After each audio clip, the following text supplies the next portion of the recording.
Do you find yourself putting off tasks to the last minute? Are you tired of waiting until you're motivated to start tasks? If that sounds like you, don't worry, because I have 5 tips to help you overcome procrastination. Now, let's get on with the video.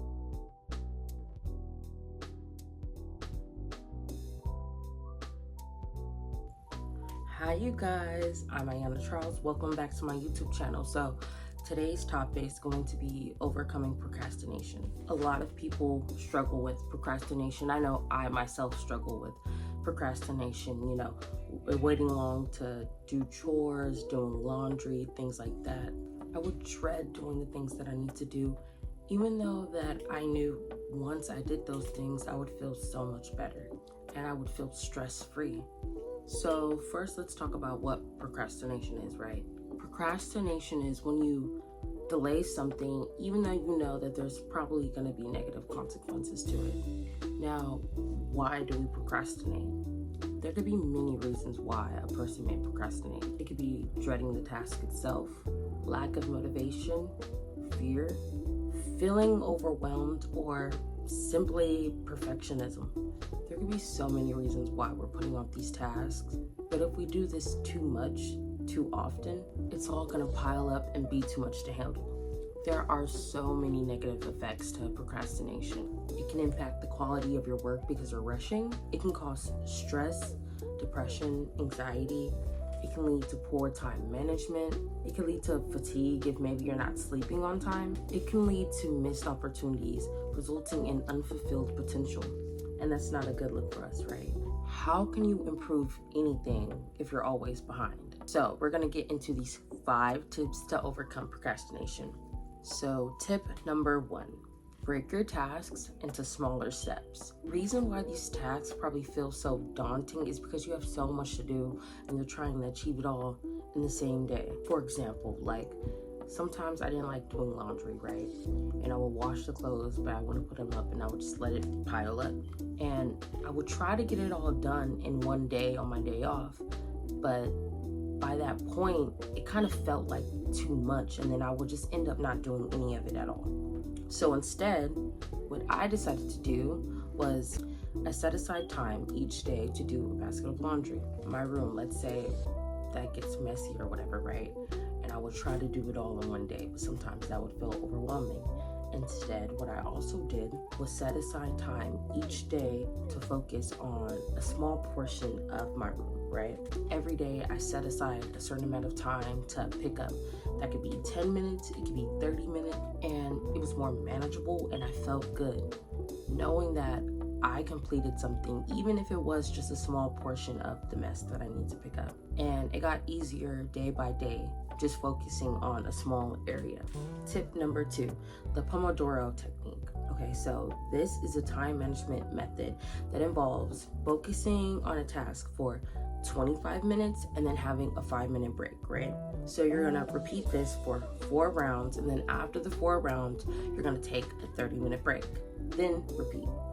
Work on the task for 25 minutes, 5-minute break, do that again 4 times, then your 30-minute break.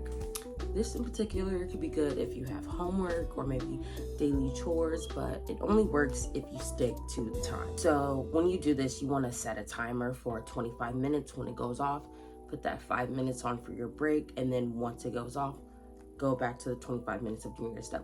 It could be homework, focusing 25 minutes on doing the homework, then your 5-minute break. It could be your chores, cleaning up, 25 minutes, taking a 5-minute break. Tip number 3, eliminate distractions. Look, I'll start off by saying this. Sometimes when I need to get a task done, sometimes I just want to lay in bed and not do anything and just watch TV, right? So one thing that I like to do is I'll give myself 10 minutes. 10 minutes to lay in bed, or 10 minutes to watch TV, 10 minutes to do whatever it is that I'm doing. But once that 10 minutes is up, put a timer on. Once that 10 minutes is up, that is when you have to get up. You have to get up and start, because sometimes starting is the hardest part. So after those 10 minutes, it's time to put up your distractions. Put your phone away, turn it off. Turn off the TV, or put the TV on like a music channel, something that's not gonna distract you from maybe cleaning up. Put your phone on, do not disturb. And then you can even include the Pomodoro method, right? And then do the 25 minutes and then your 5-minute break. So it doesn't feel like you have to just stick to this chore or whatever goal or whatever thing that you need to do. Like, you need to stick to it the whole day. Give yourself breaks, and it makes it easier and not feel, like I said, so overwhelming. Now for tip number 4, it's to set clear deadlines. Creating a deadline can help create a sense of urgency and keep you on track. I've talked about this before, but set SMART goals: specific, measurable, achievable, realistic, and timely goals. So it could be do 1 basket of laundry per day. Wash them and fold them and put them away, right? You could set yourself 2 small achievable goals per day, but you need a deadline. So instead of saying, oh, this week do laundry, have a deadline. Like, okay, I need to make sure I complete 2 loads of laundry, like folding them, putting them away by the end of today, or 1 load by the end of today. And I need to pick up my room. 2 goals, right? Don't try to fit so many goals in a day. You have a week, right? You have a week, you have a month, right? Set small, manageable goals every day so it doesn't feel like too much. I know you want to do a lot. I know you want to get it all in a day. And if you can, that's cool. If you have that extra oomph in you in that day, that's great. But it's better to at least try and set small, manageable daily goals so that if you don't end up doing that whole long list of goals, you don't feel bad and feel like, oh my God, I didn't do it all. You know, you could have 2 goals, which is 10 minutes of cleaning up and 10 minutes of reading. And then the next day you could have a goal of another 30 minutes of cleaning and 10 minutes of reading. The next day you could have a goal of going for a walk and then doing the dishes. You see, just small, measurable, relevant, realistic goals. Sticking to your deadlines helps you gain trust in yourself. It helps you know that you can trust yourself and know that when you set a goal, you're going to achieve it. And it's good to know that you can trust your own word, and you'll know that you'll complete that goal because you know that it's not too much that you have to do. It's 1 or 2 things you need to complete for yourself in the day. Which leads me to tip number 5, reward yourself. Rewarding yourself after completing a task can help you stay motivated.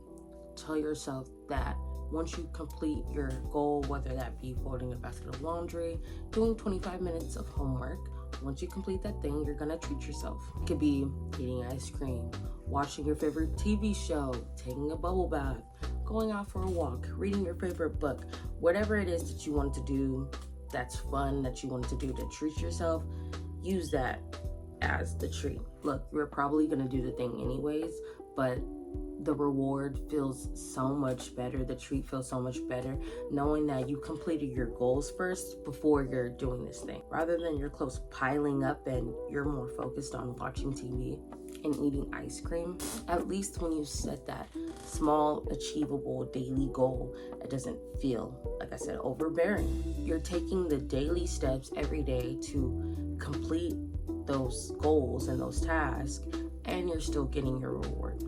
Like I said, you'll feel a lot better knowing that, okay, I did 20 minutes of cleaning up and I meal prepped and now I'm gonna watch my TV show. It feels a lot better because you get to enjoy it without in the back of your head thinking like, I really need to get this done, I really need to get that done. And the thing is, even if you do have a lot to get done, you know that if you're sticking every day doing that daily task, doing a little bit every single day, by the end of the week, it's gonna be complete and finished. And it won't be too much. It won't feel like a lot.